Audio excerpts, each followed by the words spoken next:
नमस्कार दोस्तों, स्वागत है आपका हमारे official YouTube channel GS bye Neeraj sir में। कैसे हैं आप सब?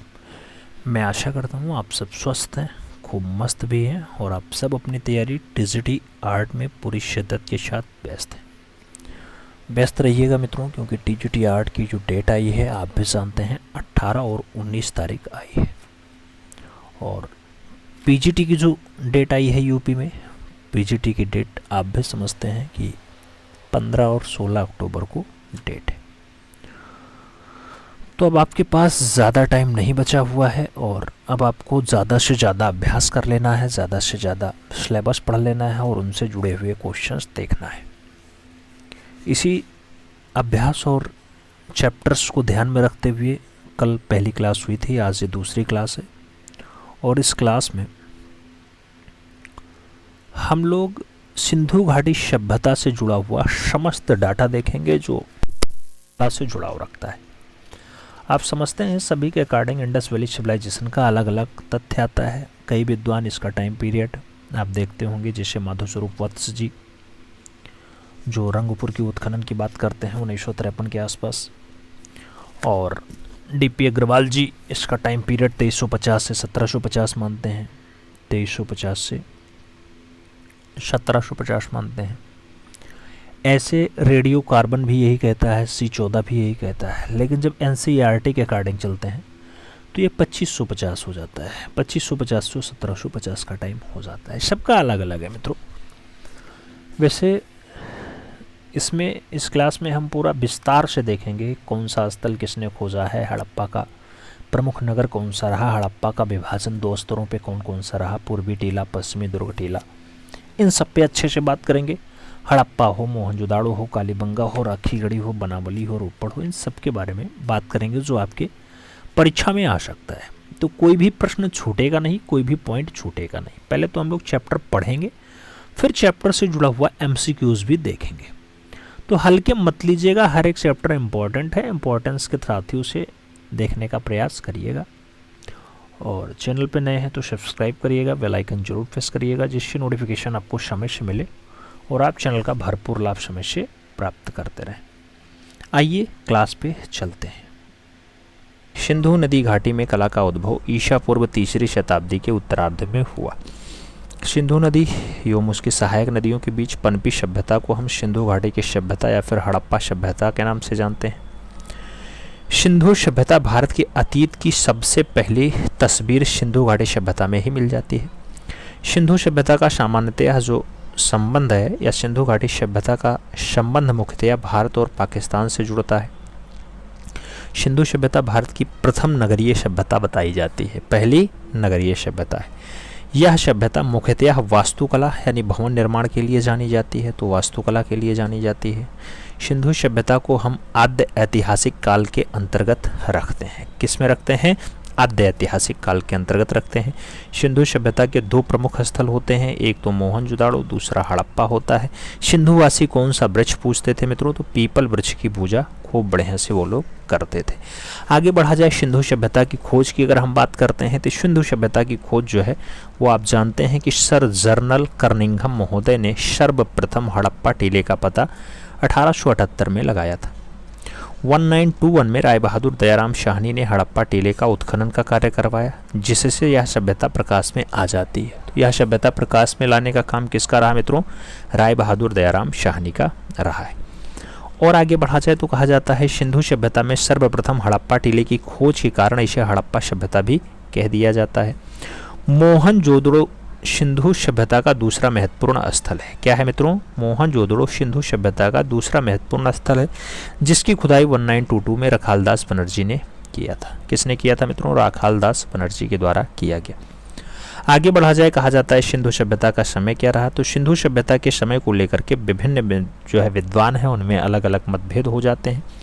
जैसे माधव स्वरूप वत्स के अकॉर्डिंग क्या है मित्रों? तो माधव स्वरूप वत्स जी कहते हैं 3500 ईसा पूर्व से 2500 ईसा पूर्व है।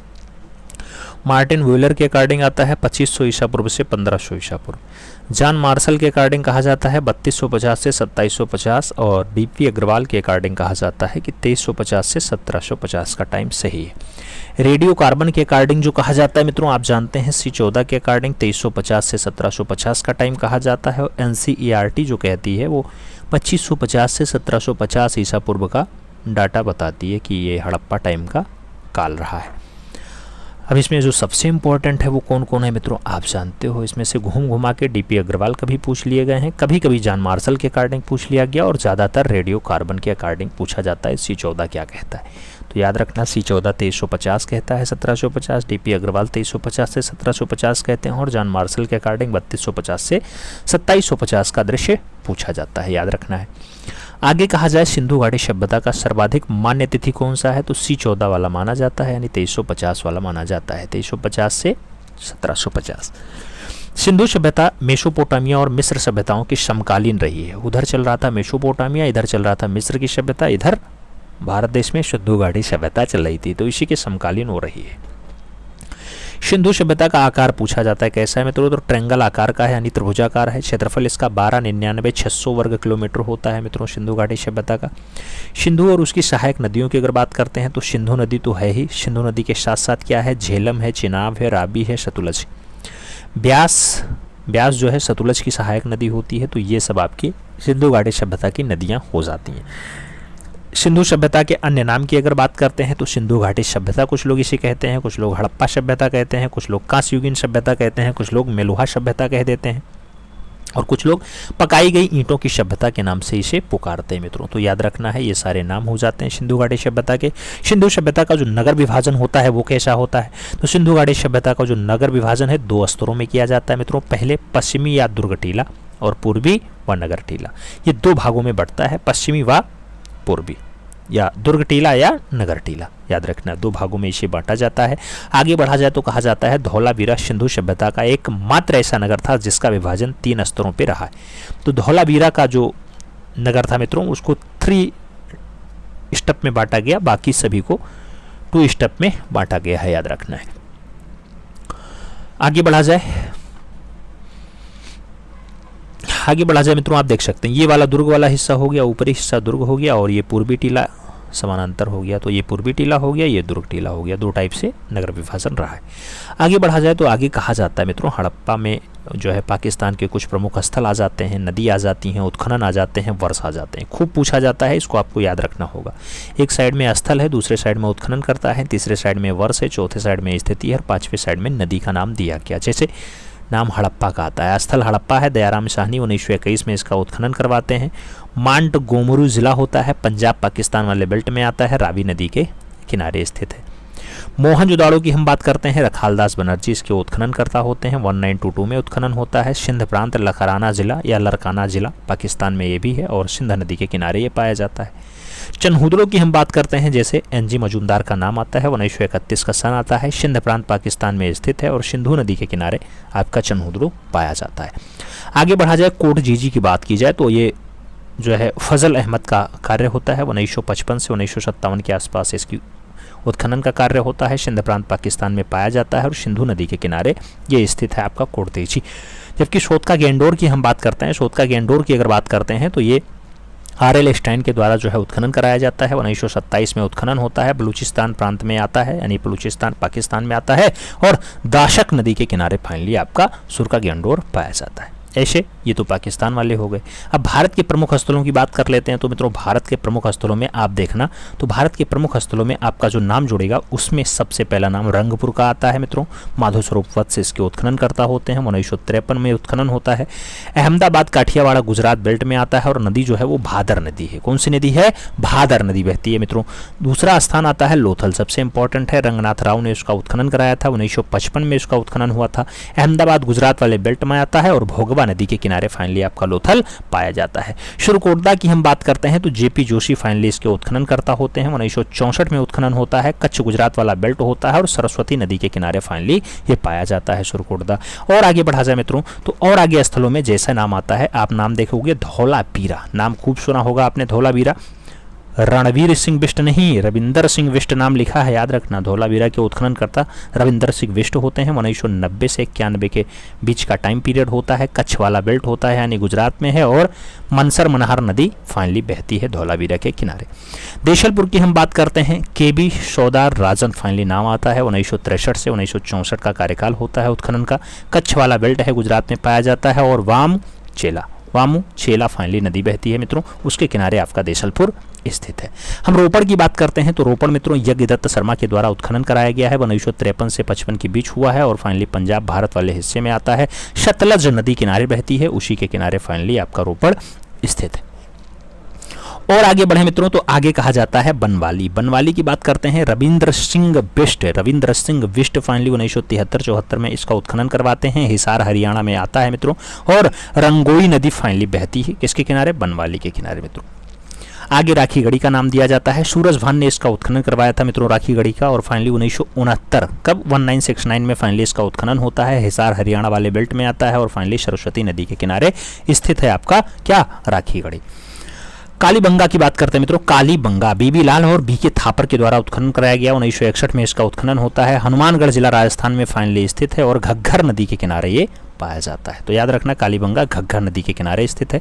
आलमगीरपुर की बात करते हैं, यज्ञदत्त शर्मा इसके उत्खनन करता होते हैं। 1958 ईस्वी में फाइनली इसका उत्खनन होता है। मेरठ उत्तर प्रदेश में स्थित है और हिंडन नदी के किनारे फाइनली आपका पाया जाता है आलमगीरपुर। दायमाबाद की बात करते हैं मित्रों। दायमाबाद एमएन देश पांडे की बात आती है। 1958-59 में इसका उत्खनन होता है। अहमदनगर महाराष्ट्र में फाइनली आपका दायमाबाद स्थित होता है और गोदावरी प्रवरा नदी के किनारे फाइनली आपका दायमाबाद पाया जाता है। तो ये कुछ खास स्थल हो गए जो भारत के हिस्से में आते थे। कब इसका उत्खनन हुआ, कौन सी नदी के किनारे है, कौन से प्रांत में पाया जाता है, कौन उत्खनन करवाया, आपने सभी को देखा है। अब आगे बढ़ा जाएगा मित्रों और आगे जब हम बढ़ेंगे तो फाइनली कुछ देखेंगे। आगे क्या देखेंगे और आगे चला जाए मित्रों तो आगे अब पढ़ेंगे हम लोग क्या, सिंधु सभ्यता के बारे में। अफगानिस्तान से प्राप्त स्थलों में सुरतोघोई और मुंडीगौक है मित्रों। ये नाम याद रखना, पूछा जाए मुंडीगौक कहाँ का स्थल है या फिर सुरतोघोई कहाँ का स्थल है तो आपको अफगानिस्तान लगाना पड़ जाएगा। सिंधु सभ्यता के प्रमुख नगरों की बात करते हैं तो जैसे हड़प्पा को यूरोपिया कहा जाता है, ये पाकिस्तान हिस्से में आता है। हड़प्पा की वर्तमान स्थिति जो है वो मोंटगोमरी पाकिस्तान में आता है मित्रों। इसे सिंधु सभ्यता की उत्तरी राजधानी भी कह दिया जाता है। हड़प्पा का प्राचीन नाम यूरोपिया, यानी ऋग्वेद में आपको यूरोपिया ही मिलेगा। हड़प्पा सभ्यता का सर्वप्रथम उल्लेख जो है वो 1826 ईस्वी में चार्ल्स मेसन ने किया है, ऐसा उल्लेख मिल जाता है। इस स्थल की खोज जो है वो 1878 में कब 1878 में कर्निंघम महोदय के द्वारा हड़प्पा खोजी जाती है। टीले के उत्खनन का कार्य 1921 में राय बहादुर दयाराम शाहनी के द्वारा कराया जाता है। हड़प्पा का विभाजन 2 स्तरीय होता है, पूर्वी नगर टीला, पश्चिमी दुर्ग टीला मित्रों। पश्चिमी टीला जो है आपका ऊपरी हिस्सा है, पूर्वी नगर टीला आपका ये वाला हिस्सा है। तो आप देख सकते हैं 2 हिस्सों में यह हड़प्पा आपका बटा हुआ दिखाई देता है। अब हड़प्पा से क्या क्या मिला है ये खूब पूछा जाता है मित्रों। तो हड़प्पा से जो मिला है मित्रों, जैसे तांबा गलाने का कारखाना प्राप्त हुआ है, हड़प्पा से ही मिला है। बर्तन पर मछुआरों का चित्र मिला है, हड़प्पा से ही मिला है। 33 फुट चौड़ा रास्ता का राजमार्ग मिला है, हड़प्पा से ही मिला है। तांबे का इक्का हड़प्पा से ही मिला है। सूती कपड़े का टुकड़ा जो है वो हड़प्पा से प्राप्त हुआ है। पंछी का पिंजरा भी आपके हड़प्पा से मिल गया है। 6 कमरे यानी 12 कमरे की पंक्तियों में बना अन्नागार हड़प्पा की सबसे बड़ी इमारत बताई जाती है, ये हड़प्पा से ही मिला है। शंख पर बना बैल का साक्ष्य कहाँ से मिला मित्रों, हड़प्पा से ही मिला है। और उर्वरता की देवी यानी गर्भ से पौधे को निकलता दर्शाया गया है। उर्वरता की देवी कहाँ से प्राप्त हुई, हड़प्पा से ही प्राप्त हुई है। हड़प्पा से प्राप्त 2 धड़ों में एक पुरुष धड़ आता है, एक नर्तक धड़ आता है मित्रों। पहले आपको हम पुरुष धड़ दिखाते हैं जो लाल पत्थर से बना हुआ है। पुरुष धड़ को आराम से पहले आप देख लो ढंग से, ये भी आपके हड़प्पा से ही प्राप्त हुआ है। स्क्रीन पे आपके पुरुष धड़ का दृश्य दिखाई दे रहा है मित्रों, हड़प्पा से प्राप्त हुआ है। लाल बलुआ पत्थर का बना हुआ है। एक साइड में पुरुष धड़ है, दूसरे साइड में नर्तक धड़ है। इन दोनों में अब थोड़ा सा हम अंतर देख लेते हैं कैसे क्या है। जैसे आदिनाथ ऋषभदेव हैं पुरुष धड़ वाले, माध्यम इनका लाल पत्थर होता है। माप इनका 3.3 से 3.4 के आसपास है। समय इनका 2500 ईसा पूर्व है। संग्रह जो है वो राष्ट्रीय संग्रहालय नई दिल्ली में आपको देखने को मिल जाएगा पुरुष धड़। जबकि नर्तक धड़ की बात करते हैं, नटराजस्यु होते हैं नर्तक धड़ में। इसका जो माध्यम है काला स्लेटा पत्थर होता है मित्रों, जबकि वहाँ लाल बलुआ पत्थर बनता है, यहाँ काला स्लेटा पत्थर है नर्तक धड़ में। माप इसका 3.7 से 3.8 के आसपास होता है। समयकाल 2500 ईसा पूर्व ये भी होता है। संग्रह ये भी राष्ट्रीय नई दिल्ली में रखा हुआ है, राष्ट्रीय संग्रहालय न्यू दिल्ली में। तो दोनों में समानताएं रही हैं, आप देख सकते हैं। टाइम पीरियड सेम है, माप थोड़ा सा अंतर है। जैसे नर्तक धड़ आपका 3.7 है, वो 3.3। आगे बढ़ा जाए मित्रों, R37 कब्रिस्तान कहाँ मिला, तो ये भी आपके हड़प्पा में ही मिला है, याद रखना है। R37 कब्रिस्तान कहाँ मिला, हड़प्पा में मिला। हड़प्पा से प्राप्त अधिकांशतः बर्तनों पर लाल धरातल पर काले रंग से चित्रकारी मिलती है। तो लाल धरातल होता है, काले रंग से चित्रकारी मिलती है। सिंधु सभ्यता का प्रमुख नगर जो पूछा जाए तो उसमें हड़प्पा और मोहनजोदाड़ो का ही नाम लिया जाता है। और जब सिंधु सभ्यता में प्राप्त पूर्ण परिपक्व स्थल पूछे जाए कि पूर्ण रूप से परिपक्व कौन कौन स्थल रहे, तब उनका नाम 6 लगाइएगा। 6 में कौन आएगा, मोहनजोदाड़ो आएगा, हड़प्पा आएगा, लोथल आएगा, चनहुद्रो आएगा, कालीबंगा आएगा और बनवाली का नाम लिया जाएगा। तो ये 6 पूर्ण परिपक्व स्थल के रूप में जाने जाते हैं मित्रों, जबकि जो प्रमुख नगर बनता है वो 2 ही बनता है। तो ये कुछ खास बातें हड़प्पा की थी। अब मोहनजोदाड़ो की बात करते हैं। मोहनजोदाड़ो या मोहनजोदड़ो ये भी आपके पाकिस्तान के ही हिस्से में आता है। मोहनजोदड़ो पाकिस्तान के सिंध प्रांत के लकराना जिले में सिंधु नदी के दाहिने तट पे स्थित होता है मित्रों। इसका उत्खनन कार्य 1922 ईस्वी में रखालदास बनर्जी के नेतृत्व में किया गया था।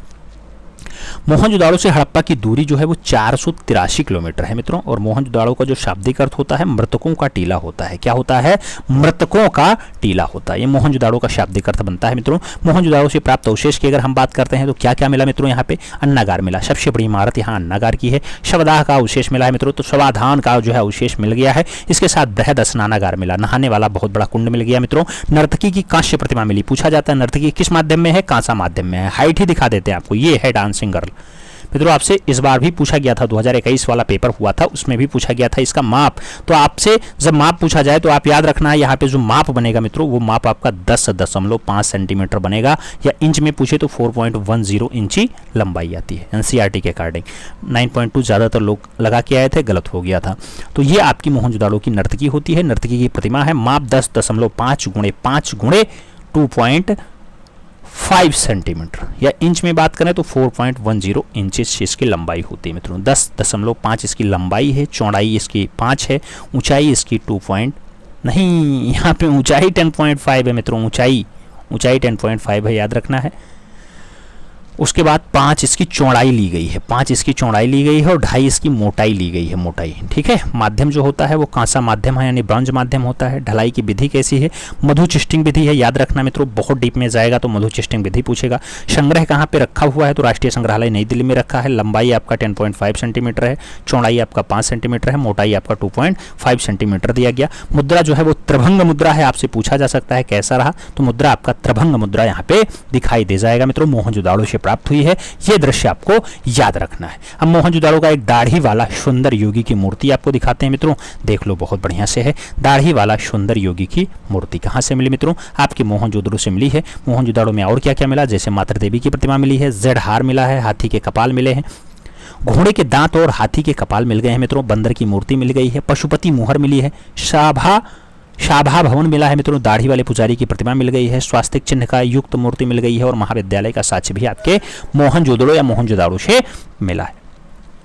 मोहनजोदाड़ो का जो बृहद स्नानागार है उसका माप खूब पूछा जाता है, तो 39 गुणे 23 गुणे 8 फीट इसका माप है मित्रों। या मीटर में बात करते हैं तो 11.88 मीटर लंबा, चौड़ाई में 7.01 मीटर चौड़ा और 2.43 मीटर गहरा भी है। क्या, बृहद स्नानागार। यह स्नानागार सिंधु सभ्यता का सबसे प्रमुख इमारत माना गया है मित्रों। और आगे बढ़ें तो मार्शल महोदय ने इस स्नानागार को तात्कालीन विश्व का आश्चर्यजनक निर्माण माना है। क्या मित्रों, मार्शल महोदय के अकॉर्डिंग स्नानागार को तात्कालीन विश्व का आश्चर्यजनक निर्माण माना है। इस स्नानागार के पूर्वी दिशा में कुषाणकालीन जो है स्तूप भी आपको देखने को मिल जाता है। अब हमें डांसिंग गर्ल की प्रतिमा की बात करनी है जो मोहनजोदाड़ो से मिली है मित्रों। तो यह विश्व की सबसे प्राचीन कांस्य प्रतिमा बताई जाती है। इस मूर्ति में एक नग्न महिला को दर्शाया गया है। इसका बायां हाथ जो है वो नीचे की तरफ है, सीधा और चूड़ियों से भरा हुआ है। दाहिना हाथ कमर पर है मित्रों। इसके गले में एक त्रिफुलिया हार भी दर्शाया गया है। त्रिफुलिया हार भी आपके गले में देखने को मिल जाएगा मित्रों।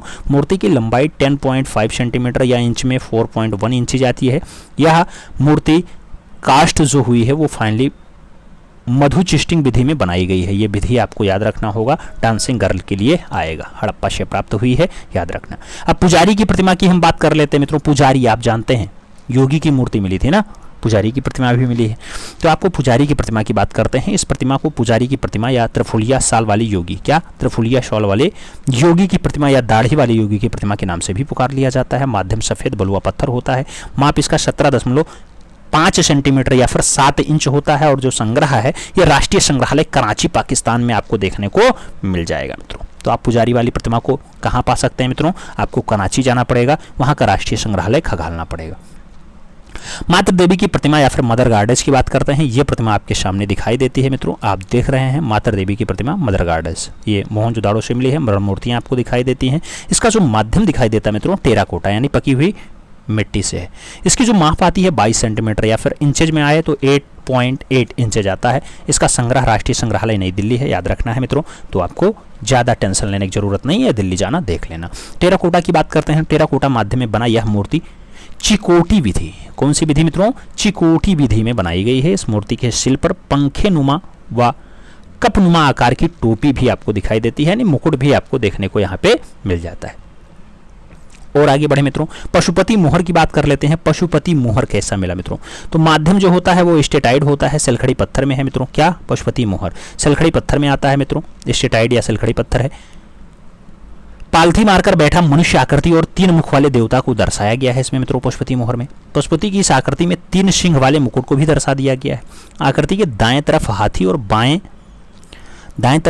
बाघ हैं, बाएं तरफ गैंडा और भैंसा है मित्रों। नीचे हिरण को भी चित्रित किया गया है। एक बार आपसे ऐसा पूछा गया था पशुपति में कौन सा जो है पशु नहीं दर्शाया गया, गाय दिया गया था, गाय यहाँ कहीं नहीं आया है, याद रखना। हाथी और बाघ जो है दाहिने तरफ है, बाएं साइड में आपके गैंडा और भैंसा है, नीचे की तरफ आपका हिरण अंकित है, याद रखना है। मोहनजोदाड़ो की टिकरे पर नाव की रेखांकन और टेराकोटा बैल की प्रतिमा भी आपको यहाँ देखने को मिल जाती है, तो मोहनजोदाड़ो से प्राप्त हुई है, इसको भी आप याद रखना। तो ये बात हड़प्पा और मोहनजोदाड़ो से जुड़ी हुई थी। जैसे अभी आपने स्टार्टिंग में हड़प्पा पढ़ा था, मोहनजोदाड़ो पढ़ा। मोहनजोदाड़ो के बाद अब धौलावीरा की बात कर लेते हैं, गुजरात वाला बेल्ट होता है धौलावीरा।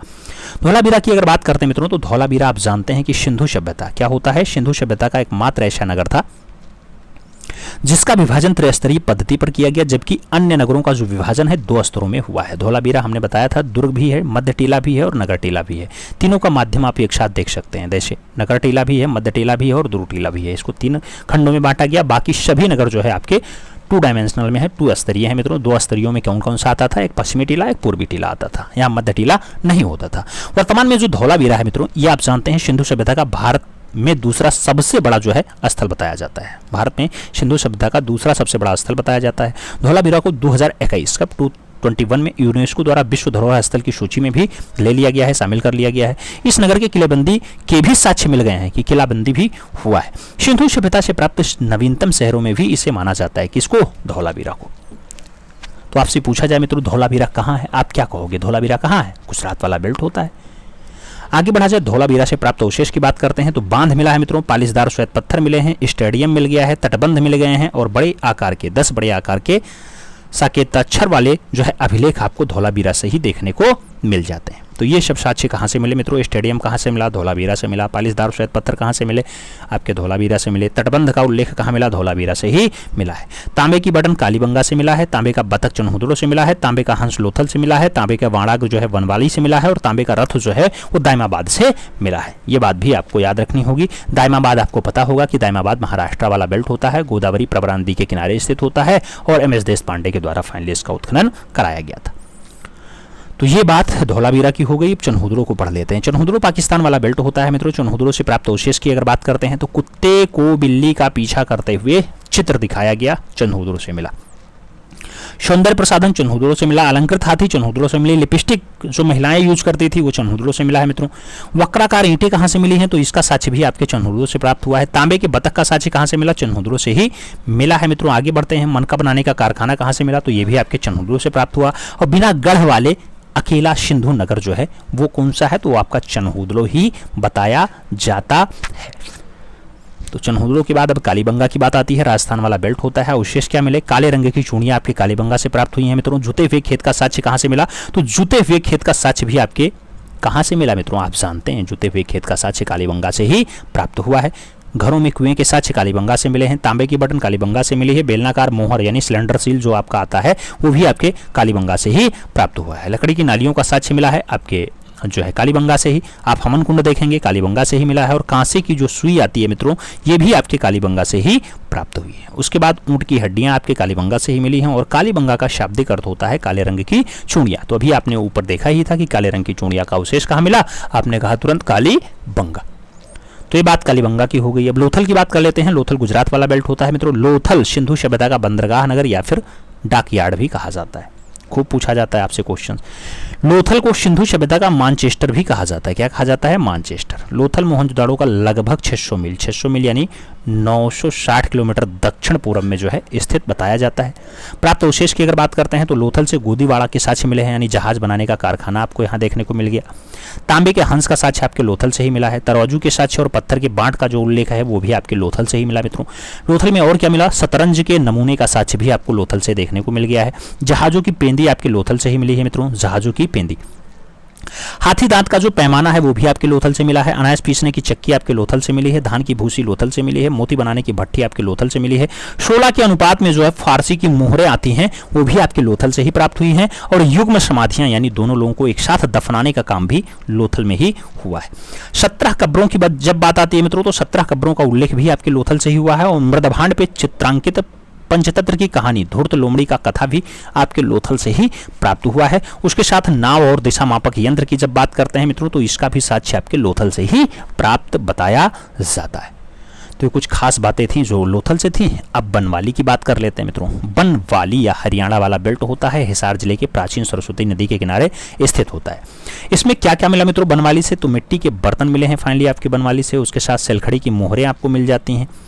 हल की आकृति खिलौने वाला या हल या मिट्टी का हल आपसे पूछा जाता है तो आपका बनवाली ही आंसर बनता है। तांबे का वाणाग्र आपसे कहाँ मिला मित्रों? तो आपको कहना पड़ेगा तांबे का वाणाग्र भी आपके बनवाली हरियाणा वाले बेल्ट से ही प्राप्त हुआ है। आगे बढ़ा जाए राखीगढ़ी यानी हरियाणा का ही बेल्ट राखीगढ़ी है, उसे देखा जाए। इसे हड़प्पा सभ्यता की प्रांतीय राजधानी भी कहा जाता है। खूब आपसे पूछा जाता है मित्रों हड़प्पा सभ्यता की प्रांतीय राजधानी क्या है? आपको कहना पड़ेगा प्रांतीय राजधानी राखीगढ़ी है। वर्तमान में ज्ञात सिंधु घाटी सभ्यता भारत में सबसे बड़ा स्थल कौन सा बनता है? तो राखीगढ़ी हरियाणा वाला ही बेल्ट बनता है सबसे बड़ा स्थल भारत में।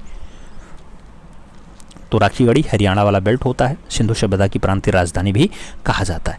दायमाबाद की बात करते हैं, महाराष्ट्र वाला बेल्ट होता है। क्या क्या मिला मित्रों यहाँ से? तो आप तांबे का रथ देख सकते हैं, तांबे की हाथी की मूर्ति देख सकते हैं, तांबे के गैंडे की मूर्ति भी आपको दायमाबाद में ही देखने को मिल जाती है, महाराष्ट्र में पाया जाता है।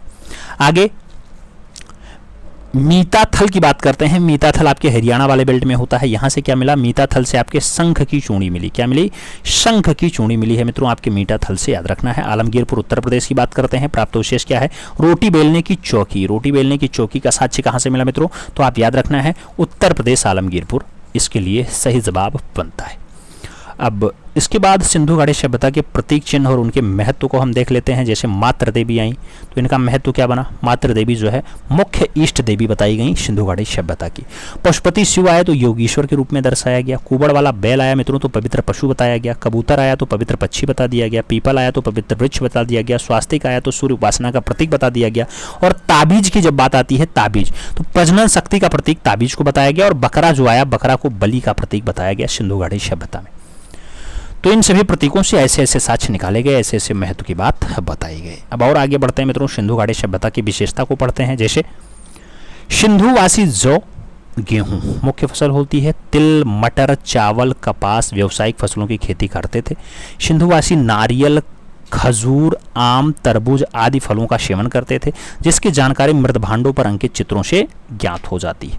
सिंधु सभ्यता में सर्वप्रथम कपास की खेती की गई थी मित्रों। और कृषि के प्राचीनतम साक्ष्य जो है वो मेहरगढ़ जो है पाकिस्तान से प्राप्त होते हैं। कपास सिंधुवासियों की प्रमुख व्यावसायिक फसल होती है मित्रों। तो कपास को व्यावसायिक फसल के रूप में देखा गया। सिंधु घाटी सभ्यता लोग जो है वो गाय, भैंस, ऊंट, भेड़ आदि पशुओं का पालन करते थे। वह बाघ, हिरन, खरगोश आदि पशुओं से परिचित थे। सिंधु घाटी सभ्यता के लोग घोड़ा का ज्ञान नहीं रखते थे, तो घोड़ा नहीं पहचानते थे, याद रखना है मित्रों। आपसे पूछा जाए सिंधुवासी के लोग सूती, ऊनी, रेशमी आदि वस्त्रों का प्रयोग भी बहुत बढ़िया से किए हैं। सिंधु सभ्यता के लोगों को कताई, बुनाई और उसके साथ रगाई का भी ज्ञान बहुत बढ़िया से रहा है मित्रों। और आगे बढ़ा जाए तो सिंधु सभ्यता के लोगों को तांबा, चांदी, सोना, टिन, कांसा, पीतल, सीसा आदि धातुओं का भी ज्ञान रहा है। अगर कांसा की बात करते हैं तो तांबा प्लस टिन प्लस जस्ता का रेशियो होता है। 90% तांबा ले लो, 7% टिन ले लो, 3% जस्ता ले लो, 100% कांसा आपका तैयार हो जाता है। तो ये इसका फार्मूला हो जाता है मित्रों। और आगे बढ़ा जाए सिंधु सभ्यता के लोग प्रमुख रूप से कांस्य धातु को अपनाया था। कौन सा? कांसा। यही 90% तांबा, 7% टिन और जो है 3% जस्ता को मिलाकर के जो धातु बना वही कांसा सबसे ज़्यादा यही अपनाया गया। सिंधु सभ्यता के लोग जो है वो ताम्र धातु का प्रयोग करते थे। सिंधु सभ्यता के लोगों ने लौह धातु की जानकारी नहीं थी। आपसे पूछा जाएगा क्या नहीं पहचानते थे, तो लोहा नहीं जानते थे ये लोग। आगे बढ़ा जाए, सिंधु सभ्यता में मिट्टी के बर्तनों का साक्ष्य भी अधिक मात्रा में प्राप्त हुआ। किसे? मिट्टी के बर्तनों का साक्ष्य भी ज़्यादा मात्रा में मिला है। बर्तनों में धरातल को लाल रंग से लेप करके उसके ऊपर फाइनली काले रंग की चित्रकारी की गई है। सिंधु सभ्यता के बर्तन चाक से बनाए गए हैं। सिंधु सभ्यता के लोगों ने 100 पात्रों पे सर्वाधिक मयूर पक्षी का चित्रण मिलता है। आपसे पूछा जाएगा मित्रों 100 पात्रों पे सिंधु घाटी सभ्यता में कौन से पक्षी का अंकन ज्यादा हुआ, तो आपको कहना पड़ेगा मयूर पक्षी का अंकन ज्यादा हुआ है। सिंधुवासी सलखड़ी, सिंधुवासी सलखड़ी के साथ तांबा, हाथी दांत और मिट्टी के मोहरों का प्रयोग करते थे। सिंधु सभ्यता में लोग जो है वो 1200 से 2000 मोहरें प्राप्त हुई हैं, ऐसा बताया जाता है। सर्वाधिक मोहरें जो है सलखड़ी या वर्गाकार रही हैं, सलखड़ी की प्राप्त हुई हैं, वर्गाकार आकार रहा है। इन मोहरों में अधिकांशतः जो मोटाई रही वो 1.5 इंच की ही रही है। इस सभ्यता की सर्वाधिक जानकारी हमें मोहरों से ही मिल जाती है। सिंधु घाटी सभ्यता की मैक्सिमम जानकारी मोहरों से प्राप्त हो जाती है। मोहरों पर सर्वाधिक जो है पीपल वृक्ष का अंकन आपको देखने को मिलता है। मोहरों पर सर्वाधिक एक सिंग वाला बैल, जिसे यूनिकॉर्न बैल कहा जाता है, वो जो है ज्यादा मात्रा में देखने को मिल रहा है। और आगे बढ़ा जाए मित्रों, तो आगे कहा जाता है मोहरों पर सर्वश्रेष्ठ जो आकृति है वो कुकुद वाले वृषभ की है, यानी कुकड़ वाले वृषभ की है। तो जो आकुद है कुकुदमान वृषभ की बात आती है मित्रों, वो सबसे बढ़िया बताई जाती है। और मोहरों की जो माप आती है 2.8 गुणे 2.8 गुणे 1.5 इंच जाती है। दूसरा आता है 2.5 गुणे 2.5 गुणे 1.5 इंच आता है। और तीसरा आता है 2.4 गुणे 2.4 गुणे 1.5 इंच। तो ये मोहरों की माप होती है। 3 टाइप की मोहरें आपको सिंधु घाटी सभ्यता में देखने को मिल जाती हैं। मोहरों की संख्या आपने देखी है कि लगभग 1200 से 2000 मोहरों के आसपास यहाँ जो है मोहरें प्राप्त हुई हैं, ऐसी बात सामने आई है। अब सिंधु घाटी सभ्यता के कुछ मुख्य और प्रमुख तथ्यों की हम बात कर लेते हैं मित्रों। जब प्रमुख तथ्यों की और बात की जाए तो जैसे आप आते हैं सिंधु घाटी सभ्यता में कुल कितनी प्रतिमाएं प्राप्त हुई, तो मित्रों 18 प्रतिमाएं प्राप्त हुई हैं। डीएच गार्डन इस सभ्यता को सुमेरियन प्रभाव से युक्त माना है मित्रों। घरों में मिले स्नानागार अर्धवृत्ताकार योजना पे बनाए गए हैं। हड़प्पा से प्राप्त ईंटों का जो अनुपात रहा 4:2:1 का रहा है मित्रों। आप देखोगे सिंधु घाटी सभ्यता में मकान जो है वो ग्रिड पद्धति में बनाए गए हैं। कांच की ओप यानी पालिश चढ़ाने की जो शुरुआत है वो सिंधु घाटी सभ्यता तक मानी जाती है। और आगे बढ़ा जाए, तांबे की कुल्हाड़ी जो है मित्रों रोपड़ पंजाब से प्राप्त हुई है। और घोड़े की हड्डी जो है वो सुरकोटदा से प्राप्त हुई है। सिंधु घाटी सभ्यता के लोग मकान निर्माण में एल आकार की ईंटों का निर्माण किया करते थे।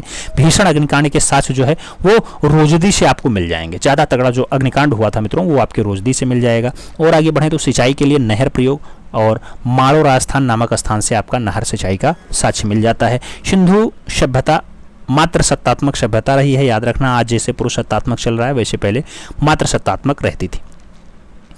आगे पूछा जाए तो आपसे कहा जाता है सिंधुवासी पशुपति और मातृ देवी की पूजा किया करते थे।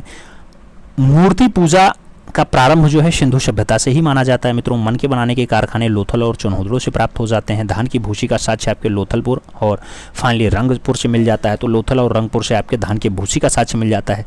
सिंधु सभ्यता की जो लिपि है मित्रों वो चित्रात्मक है, यानी पिक्टोग्राफ होती है, जिसमें 396 चित्र मिल जाते हैं। 396 चित्र आपको मिल जाते हैं। यह लिपि दाएं से बाईं और फिर दूसरी लाइन में बाएं से दाएं लिखी जाती है। पहले दाहिने से बाएं चलो फिर बाएं से दाएं लिख दो, ऐसा लिखा जाता था मित्रों।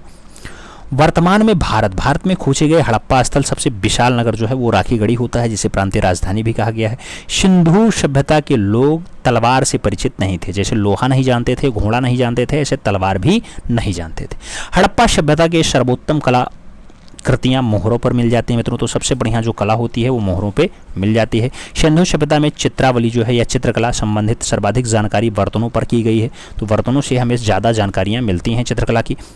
सिंधु सभ्यता में पकाई मिट्टी की मूर्तियों का निर्माण जो है वो चिकोटी विधि से किया गया है। और तांबे के बने 424 यंत्रों का जो ताम्र निधि है वो मध्य प्रदेश के गुंजेरिया से फाइनली प्राप्त हो जाता है। तो तांबे का 424 यंत्रों का ताम्र निधि मध्य प्रदेश के गुंजेरिया से मिलता है मित्रों। सिंधु सभ्यता में आलेख युक्त मोहरें सर्वाधिक हड़प्पा से मिली हैं। और हड़प्पा से प्राप्त एक श्रृंगी वृषभ यानी सलखड़ी माध्यम जो भारतीय संग्रहालय कोलकाता में है वो आपका देखने को मिल जाता है। एक मुद्रा पर पैर में सांप को दबाए गरुड़ का चित्र भी आपके हड़प्पा से ही मिल जाता है। विश्व का सबसे प्राचीन नगर मोहनजोदाड़ो को माना जाता है मित्रों। और आकृति युक्त मोहरें जो है वो मोहनजोदाड़ो से ही आपके देखने को मिल जाती है। बनमाली के मकानों में अग्निवेदिकाएं मिल जाती हैं मित्रों, और कालीबंगा से कच्ची ईंट के भवन भी देखने को मिल जाते हैं। कालीबंगा में भवनों के फर्श निर्माण में अलंकृत ईंटों का प्रयोग किया गया मित्रों। वर्ष 2016 में सिंधु घाटी सभ्यता को संदर्भित करने वाली विश्व की सबसे फेमस फिल्म मोहनजोदड़ो के निर्देशक आशुतोष गोवारिकर होते हैं। ये फिल्म भी आ गई है, आप लोग नहीं देखे हैं देख लीजिएगा। सिंधु घाटी सभ्यता के समकालीन और पूर्व की सभ्यताएं जो आती हैं मित्रों, क्वेटा आती है 3500 से 1800 ईसा पूर्व का होता है। इसका खोज जो है वो एवरेल स्टीन के द्वारा जो है क्वेटा सभ्यता की खोज होती है। यहाँ से पकाई मिट्टी के सिर और जो है बर्तन देखने को मिल जाते हैं। झोब सभ्यता आता है 4000 से 2500 ईसा पूर्व का समय होता है। झोब सभ्यता के प्रमाण जो है बलूचिस्तान के झोब नदी के घाटी में मिल जाते हैं। कुबरदाड़ सांड की मूर्तियां जो है झोब सभ्यता से प्राप्त होती हैं। कुल्ही में ही सभ्यता की हम बात करते हैं 2800 से 2000 ईसा पूर्व का समयकाल होता है कुल्ही में ही सभ्यता का मित्रों। और झोकर झाकर सभ्यता आपके 1500 ईसा पूर्व के आसपास की होती है। झोकर झापर सभ्यता की खोज 1932 में अंजी मजूमदार के द्वारा किया जाता है। यहाँ से भूरे रंग के मिट्टी के बर्तन और मिट्टी में पकाई अनेक मूर्तियां भी देखने को मिल जाती हैं। ये झोकर झाकर से मिलती हैं मित्रों। नोट में दिया गया क्वेटा, झोब और कुल्ही में ही के साथ साथ झोकर झाकर सभ्यता के वर्तमान स्थल जो है वो पाकिस्तान में स्थित है, तो पाकिस्तान में बताए जाते हैं। सभ्यता के लोग निम्नलिखित में से किसकी पूजा करते थे? नाम विष्णु का दिया गया, गणेश का दिया गया, पशुपति का दिया गया और ब्रह्मा जी का नाम भी दे दिया गया। आपको बताना है हड़प्पा सभ्यता को लोग किसकी पूजा करते थे। हड़प्पा सभ्यता की अगर बात करते हैं मित्रों, तो जो पूजा करते थे वो पूजा भगवान पशुपति की करते थे। याद रखना, पशुपति की पूजा सदैव करते रहे। वृक्ष कौन सा पूजते थे? पीपल का वृक्ष पूजते थे मित्रों। आपसे पूछा जाए किससे परिचित नहीं थे, तो लोहा से परिचित नहीं थे, घोड़ा से परिचित नहीं थे। ये सब बात याद है ना अभी? तो ये सारी बातें याद रखिएगा। अभी क्वेश्चंस मिलेंगे आपको, इसी नाम से क्वेश्चंस मिलेंगे और सीधे आपको राइट आंसर्स देना होगा। तो इन्हीं के अकॉर्डिंग आपको चलना है। तैयारी बेहतर तभी होगी जब आप ये सारी बातें याद रखेंगे मित्रों। ठीक है, अगला क्वेश्चन 2 नंबर आता है। सिंधु सभ्यता की लिपि की जानकारी खुदाई से पहले प्राप्त किन वस्तुओं से ज्ञात होती है? नाम आभूषणों का है, मूर्तियों का है, मोहरों का है और टीलों का नाम दिया गया। सिंधु घाटी सभ्यता की जो लिपि है उसकी जानकारी खुदाई से प्राप्त किन वस्तुओं से ज्ञात होती है? तो मोहरों पे उसकी लिपि लिखी हुई है, इसलिए मोहरों से प्राप्त हो जाती है, मोहरों से जानकारी पता चल जाती है। और आगे चलते हैं, अगला क्वेश्चन 3 नंबर आता है। आपसे पूछा गया मोहनजोदाड़ो से प्राप्त नर्तकी की मूर्ति किस धातु की बनी है? नाम तांबा का है, टिन का है, कांसा का है और पीतल का नाम दिया गया। नर्तकी की मूर्ति किस धातु की बनी हुई है मित्रों? तो आप जानते हो कि जो आपकी डांसिंग गर्ल है वो आपकी डांसिंग गर्ल फाइनली कांसा की बनी हुई है। कांसा की आप जानते हैं त्रिभंग मुद्रा में है, त्रिभंग मुद्रा में है, 4.10 इंच में है। सेंटीमीटर की बात करते हैं 10.5 सेंटीमीटर में है लंबाई इसकी। चौड़ाई जब बात करते हैं 5 सेंटीमीटर और मोटाई की बात करते हैं तो 2.5 सेंटीमीटर आंसस बनता है। तो नर्तकी से क्वेश्चंस अगली बार ये 10.5 सेंटीमीटर पूछा गया था, 2021 के पेपर में सीधा पूछा गया था, इसलिए इसे याद रखिएगा मित्रों। बहुत इंपॉर्टेंट डाटा है, घूम घुमा के क्वेश्चंस ले ही आता है, छोड़िएगा मत। अगर संग्रह पूछे कहां पे रखा हुआ है तो आप राष्ट्रीय संग्रहालय लगाइएगा, न्यू दिल्ली वाला। बात याद रखना, मुद्रा कैसी है? त्रिभंग मुद्रा है। विधि कौन सी है? ढलाई की विधि कौन सी है? तो मधुचिष्ट विधि में फाइनली आपकी नर्तकी है, याद रखना, मधुचिष्ट विधि। बात समझ में आई? वैसे तो कांसा से क्वेश्चंस पूछा गया था, ब्रांज जिसे कहा जाता है। अगला क्वेश्चन हम 4 नंबर पढ़ रहे हैं। आपसे कह रहा है मोहनजोदड़ो स्नानागार के पूर्व में स्थित स्तूप का निर्माण किस काल में किया गया? नाम मौर्य काल का है, कुषाण काल का है, शुंग काल का है और सातवाहन काल का नाम दिया गया। मोहनजोदड़ो स्नानागार के पूर्व में स्थित स्तूप का जो निर्माण है कौन से टाइम पीरियड पे हुआ? जब इसके हम टाइम की बात करते हैं तो कुषाण काल में हुआ है। सही जवाब सी के साथ बैठता है। अगला क्वेश्चन हम 5 नंबर पढ़ रहे हैं। पूछा गया सिंधु घाटी सभ्यता का आकार कैसा था? नाम आयताकार है, त्रिभुजाकार है, वर्गाकार है और चतुर्भुजाकार का नाम दिया गया। सिंधु घाटी सभ्यता का जो आकार होता है मित्रों त्रिभुजाकार होता है, इसलिए राइट आंसर डी के साथ बनाना है। D is the right answer लगाओ। 6 नंबर क्वेश्चन पे चलते हैं। सिंधु घाटी के लोग किस धातु से अनजान थे? नाम लोहा का दिया गया, स्वर्ण का दिया गया, टिन का दिया गया, कांसा का दिया गया। अभी जस्ट हमने बात की थी, जब धातु की बात आती है तो आपको लोहा लगाना है। पूछा जाए सबसे पहले किसकी खेती किए? तो कपास लगाना, कपास की खेती सबसे पहले होती है। आपसे पूछे किससे परिचित थे? तो गेहूं, जौ, तिल, मटर, चावल, कपास, इन सभी से वो लोग परिचित थे। ठीक है, आगे बात करते हैं। 7 नंबर क्वेश्चन आता है, कह रहा है सिंधु घाटी की मोहरें बनी हैं, मिट्टी की बनी है, लोहे की बनी है, चमड़े की बनी है या फिर कंक्रीट की बनी है?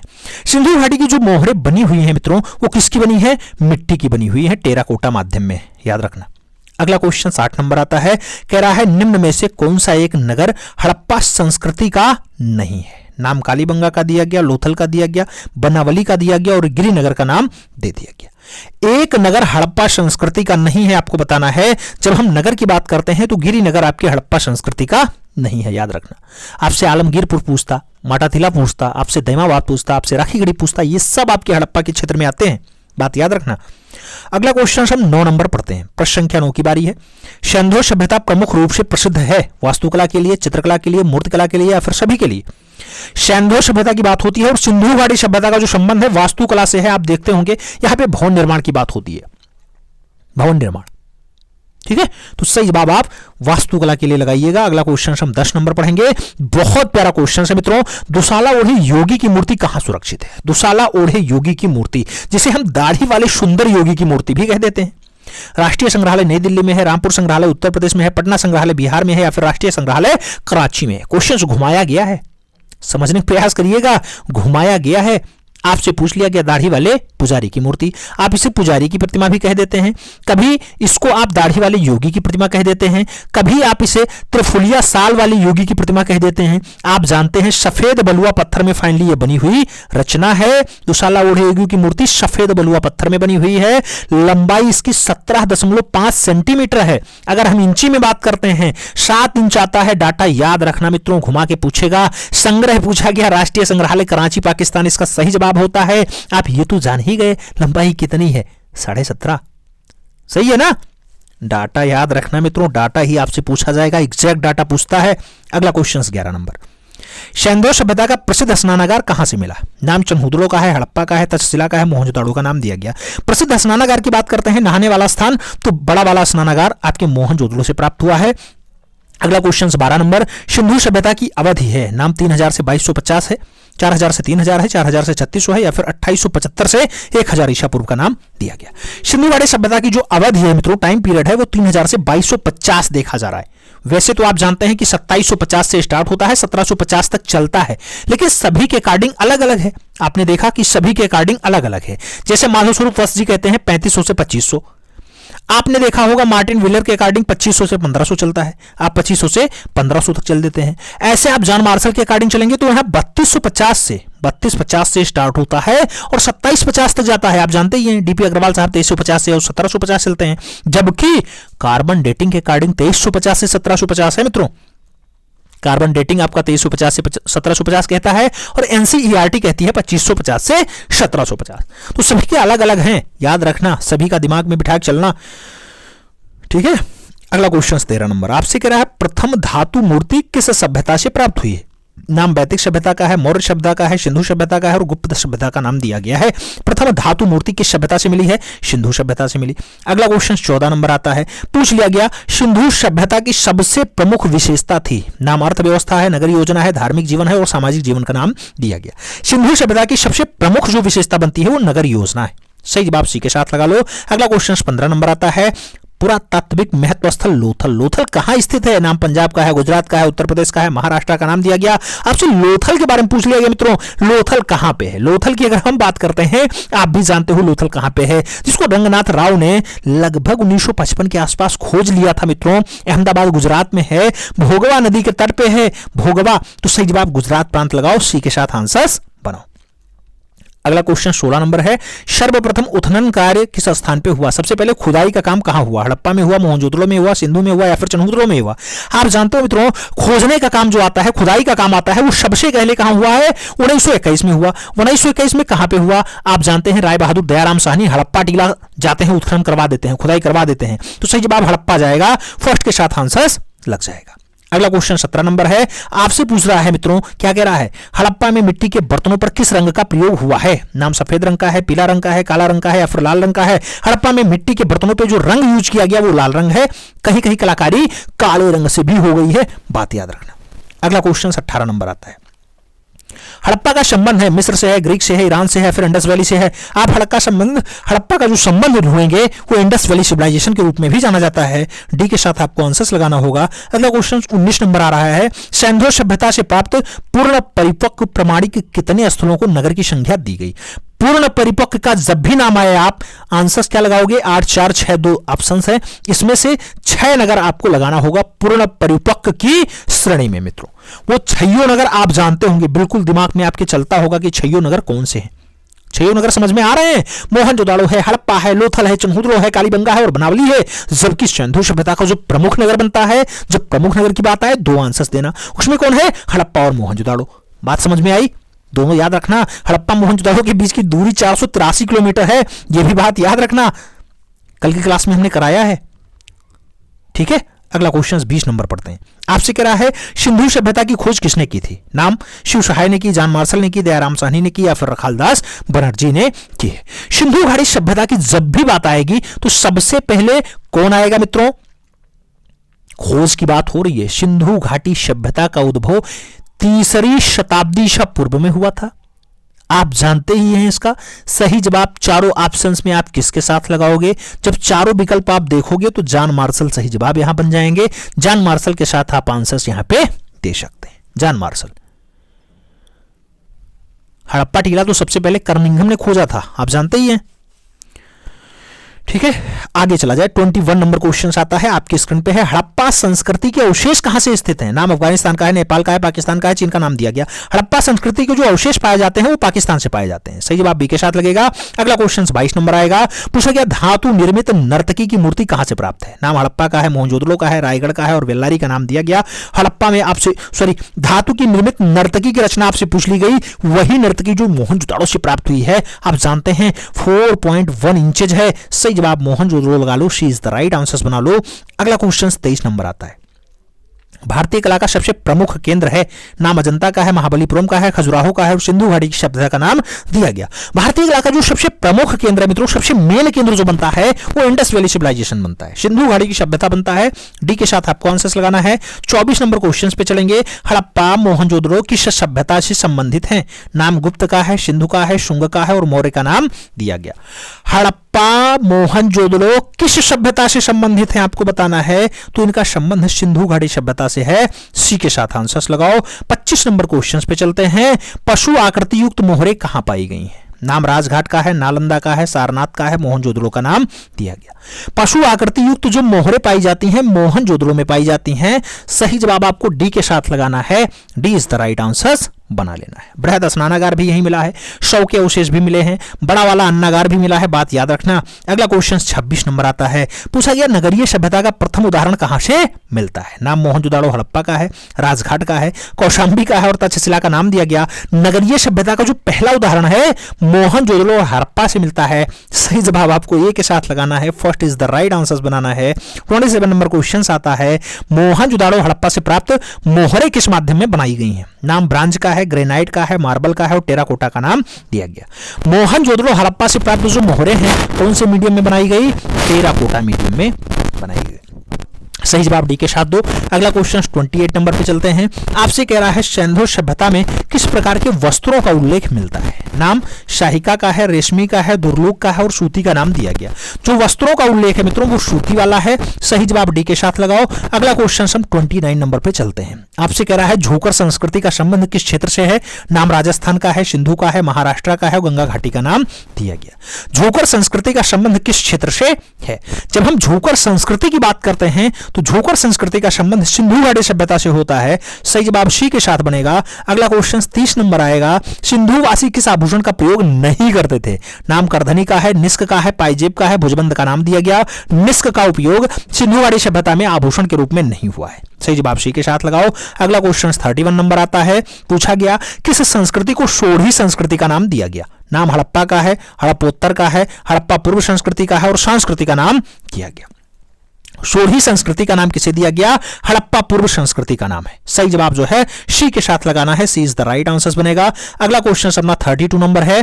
32 नंबर क्वेश्चन कह रहा है लोथल किस नदी के किनारे बसा हुआ है? नाम दशक का है, चैतांगे का है, भोगवा का है और समतल का नाम दिया गया। लोथल किस नदी के किनारे बसा हुआ है? भोगवा नदी के किनारे बसा हुआ है। सही जवाब बी के साथ जाएगा। अगला क्वेश्चन 33 नंबर है, आपसे कह रहा है सिंधु घाटी के लोग किस पशु से अपरिचित थे? नाम बकरी का है, घोड़ा का है, गाय का है, हाथी का नाम दिया गया। सिंधु घाटी के लोग किस पशु से अपरिचित थे मित्रों? गाय से वो अपरिचित रहे हैं? अरे गाय नहीं भाई, आप जानते हो वो घोड़ा से अपरिचित थे। किससे अपरिचित थे? घोड़ा का ज्ञान नहीं था, बाकी वो गाय, भैंस, ऊंट, भेड़ ये सब रखते थे। बाघ, हिरन, खरगोश से भी वो डरते थे। ठीक है, तो वो घोड़ा से अपरिचित थे, याद रखना अपरिचित थे पूछा गया है। गाय नहीं होगा, घोड़ा होगा। सही जवाब सी के साथ लगेगा। अगला क्वेश्चन 34 नंबर आता है, पूछा गया मोहनजोदाड़ो का सबसे विशाल भवन कौन सा है? सबसे बड़ा वाला भवन बैरक है, अन्नागार है, स्नानागार है, जलकुंड है। मोहनजोदड़ो का सबसे बड़ा वाला विशाल वाला भवन जो है वो अन्नागार है। सही जवाब सी के साथ लगेगा। अगला क्वेश्चन 35 नंबर आता है, पूछा गया सिंधु सभ्यता के जीवन में किस पशु का सर्वाधिक महत्व था? नाम गाय का है, बैल का है, कुत्ता का है, हाथी का है। किस पशु का सर्वाधिक महत्व रहा है मित्रों? तो बैल का ज्यादा महत्व दिया गया है, याद रखना। बैल को ये लोग ज्यादा खास मानते हैं। अगला क्वेश्चन 36 नंबर है, सिंधुवासी किस वृक्ष की पूजा करते थे? नाम पीपल का है, शीशम का है, नीम का है, बरगद का है। पीपल सही जवाब बनता है। फर्स्ट के साथ आंसर्स लगाना है। 37 नंबर क्वेश्चन पढ़ते हैं। पूछ लिया गया हड़प्पा से प्राप्त पुरुष नर्तक जिसे नटराज कहा जाता है, इसकी मूर्ति का रंग कैसा है? पीला है, नीला है, काला है, लाल है। नटराज की मूर्ति का रंग काला है मित्रों। सही जवाब क्या बनेगा? नटराज की मूर्ति जो फाइनली प्राप्त हुई है वो आपकी काले रंग में। तो सही जवाब आपको किसके साथ देना है? यहां पर राइट आंसर बी के साथ लगाना है। अगला क्वेश्चन 38 नंबर आएगा, पूछा गया लोथल की खोज सर्वप्रथम हुई थी 1954 में, 1960-62 में, 1975-76 में या फिर 1945-46 में? लोथल की खोज सर्वप्रथम हुई थी 1954 में। सही जवाब फर्स्ट के साथ बनेगा। अगला क्वेश्चन 39 नंबर आएगा, पूछा गया लोथल की सर्वप्रथम खोज किसने की थी? एस.आर. राव ने की, दयाराम साहनी ने की, रणवीर सिंह बिष्ट ने की या फिर वी.एस. राव के द्वारा खोजा गया? हम लोथल की बात करते हैं जहां तांबे का हंस भी मिला है। आप जानते हो लोथल रंगनाथ राव 1500 नहीं भाई 1955। सही जवाब आपका रंगनाथ राव आते हैं, रंगनाथ राव। आगे चलें। अगला क्वेश्चन 40 नंबर आता है, पूछा क्या तांबे का रथ कहां से प्राप्त हुआ? नाम दायमाबाद का है, चन्हुदड़ो का है, लोथल का है और कालीबंगा का नाम दिया गया है। आपसे तांबे के रथ के बारे में पूछ लिया गया मित्रों। तांबे का रथ अगर पूछा जाए दायमाबाद है। आपसे पूछा जाए तांबे का वाणागर कहां से मिला? बनावली से मिला। तांबे का हंस कहां से मिला? लोथल लगाना। तांबे का बतख पूछा जाए चन्हुदड़ो लगाना। तांबे का बटन पूछा जाए तो कालीबंगा याद रखना। बात समझ में आई? अगला क्वेश्चन 41 नंबर है, आपसे कह रहा है सिंधु लिपि लिखी जाती थी दाएं से बाएं की ओर, दाएं से बाएं दोनों ओर, बाएं से दाएं की ओर या फिर उपयुक्त में से कोई नहीं। सिंधु लिपि लिखी जाती थी। सिंधु लिपि जो लिखी जाती थी दाएं से बाएं की ओर लिखी जाती थी। सही जवाब फर्स्ट के साथ है। 42 नंबर क्वेश्चन पे चलते हैं। पशुपति मोहरों के चित्रण में किस पशु का अंकन नहीं हुआ है? नाम गाय का है, हिरण का है, भैंसा का है और हाथी का है। पशुपति मोहर में जो है चित्रण नहीं हुआ वो गाय है। सही जवाब फर्स्ट के साथ लगा लो। ए इज द राइट आंसर बना लो। और आगे चलें। 43 नंबर क्वेश्चन है, आपसे कह रहा है पंचतंत्र में वर्णित धूर्त लोमड़ी का चित्रण कहां से प्राप्त होता है? नाम लोथल का है, चन्हुदड़ो का है, कालीबंगा का है और बनवाली का नाम दिया गया। पंचतंत्र में जो धूर्त लोमड़ी है इसका जो चित्रण होता है मित्रों ये आपके लोथल से होता है। मोती बनाने की भट्टी लोथल से मिली है, धान की भूसी लोथल से मिली है, तराजू के साँचे और पत्थरों की बाढ़ जो है ये भी आपके लोथल से मिले हैं। तो ये बात भी याद रखना। गोदीवाड़ा का साँचे तो आप जानते हैं कि जहाज बनाने का जो कारखाना है वो भी आपके लोथल से ही प्राप्त हुआ है। बात याद रखना। अगला क्वेश्चन 44 नंबर आएगा, पूछ लिया गया निम्न में से कौन सा हड़प्पा स्थल हिंदकुश के उत्तर में स्थित है? नाम चन्हुदड़ो का है, सोतकागेंडोर का है, मांडा है और सूरतेघई का नाम दिया गया। मित्रों हड़प्पा स्थल हिंदकुश के उत्तर में है, सूरतेघई। सही जवाब बनता है डी के साथ आंसर्स लगाओ। अगला क्वेश्चन हम 45 नंबर पे चलते हैं। आपसे कह रहा है सिंधु घाटी सभ्यता की मूर्ति नृत्य रत किशोरी किसके संग्रह में है? नाम भारतीय संग्रहालय कोलकाता का है, लाहौर संग्रहालय लाहौर का है, राष्ट्रीय संग्रहालय नई दिल्ली का है और चेन्नई संग्रहालय चेन्नई का नाम दिया गया। नृत्य रत किशोरी किसके संग्रह में है? आपसे पूछा गया। राष्ट्रीय संग्रहालय नई दिल्ली सही जवाब बनता है। और आगे चला जाए मित्रों 46 नंबर क्वेश्चन आता है, पूछ लिया गया सिंधु घाटी के पुजारी की मूर्ति किससे बनी है? तांबा है, संगमरमर है, चूना पत्थर है, कांसा है। सिंधु घाटी के पुजारी की मूर्ति किससे बनी हुई है? चूना पत्थर से बनी है। तो सही जवाब बी के साथ लगाएंगे। अगला क्वेश्चन 47 नंबर आएगा, हड़प्पा से प्राप्त पुरुष नर्तक का धड़ बनाया गया है भूरे लाइमस्टोन से, टेराकोटा से, मार्बल से या फिर ब्रांज से? हड़प्पा से प्राप्त पुरुष नर्तक का जो धड़ बनाया गया भूरे लाइमस्टोन से बनाया गया, सही जवाब फर्स्ट के साथ लगता है। अगला क्वेश्चन 48 नंबर आता है, दुशाला ओढ़े योगी की मूर्ति किस खुदाई से प्राप्त हुई? नाम मिस्र का है, मेसोपोटामिया का है, रामगढ़ का है, मोहनजोदड़ो का नाम दिया गया। सही जवाब मोहनजोदड़ो लगा लो, सही जवाब डी के साथ बना लो। अगला क्वेश्चन 49 नंबर है, मोहनजोदड़ो पाकिस्तान में कहां है? नाम कराची में है, पेशावर में है, लड़काना में है या फिर लाहौर में है? मोहनजोदड़ो पाकिस्तान में कहां पे है मित्रों? लड़काना प्रांत होता है सही जवाब। तो सही जवाब आपको बी के साथ लगाना है। आप जानते हैं मोहनजोदड़ो रखालदास बनर्जी जी खोजते हैं, 1922 में इसका उत्खनन होता है और सिंध प्रांत लकराना जिला पाकिस्तान सिंधु नदी के किनारे फाइनली पाया जाता है। आगे बात करें तो 50 नंबर क्वेश्चन आता है, आपसे कह रहा है सिंधुवासी मातृ देवी के रूप में किसके उपासक थे? नाम पच्छी का है, जननी का है, प्रकृति का है, काली का है? सिंधुवासी मातृ देवी के रूप में जिसके उपासक थे मित्रों वो आपका जननी है। सही जवाब आप सी के साथ लगाओ। अगला क्वेश्चन 51 नंबर है, प्राचीन मोहरें किस सभ्यता से प्राप्त होती हैं? प्रागैतिहासिक सभ्यता से, वैदिक सभ्यता से, सिंधु सभ्यता से या फिर कोई नहीं? प्राचीन मोहरों की अगर बात आए कौन से सभ्यता से प्राप्त होती हैं? सिंधुवाड़ी सभ्यता से प्राप्त होती हैं। तो सही जवाब वी के साथ आ जाता है, 20 द राइट आंसर बनेगा। 52 नंबर क्वेश्चन पे चलेंगे, सिंधु घाटी सभ्यता में कौन सा धातु सर्वाधिक प्रयोग किया जाता था? नाम लौह का है, कांस्य का है, सोना का है और तांबा का नाम दिया गया। जो सबसे ज्यादा धातु यूज किया गया है वो फाइनली आपका तांबा है। तो सही जवाब तांबा के साथ ही लगाना है, तांबा। और आगे बढ़ा जाए, आगे चलते मित्रों 53 नंबर क्वेश्चन आता है, सिंधु घाटी के लोग पूजा करते थे इंद्र और वरुण का, विष्णु और ब्रह्मा का, पशुपति का या फिर शनि का? सही जवाब पशुपति बनता है, राइट आंसर सी के साथ लगाना है। अगला क्वेश्चन 54 नंबर है, सिंधु घाटी पशुपति शिलों पर कौन सा पशु उपस्थित नहीं है मित्रों? नाम हाथी का है, बाघ का है, शेर का है, गैंडा का है? सही जवाब शेर के साथ जाएगा, सही जवाब जो है वी के साथ बन जाएगा। अगला क्वेश्चन 55 नंबर आता है, सिंधु सभ्यता में प्रतिदिन के काम के लिए कौन सा पशु महत्वपूर्ण था? नाम गाय का है, बाघ का है, बैल का है, हाथी का है? सही जवाब बैल बनता है, 20 द राइट आंसर्स लगता है। 56 नंबर क्वेश्चंस पे चलते हैं, मोहनजोदड़ो से प्राप्त नर्तक धड़ किससे निर्मित है?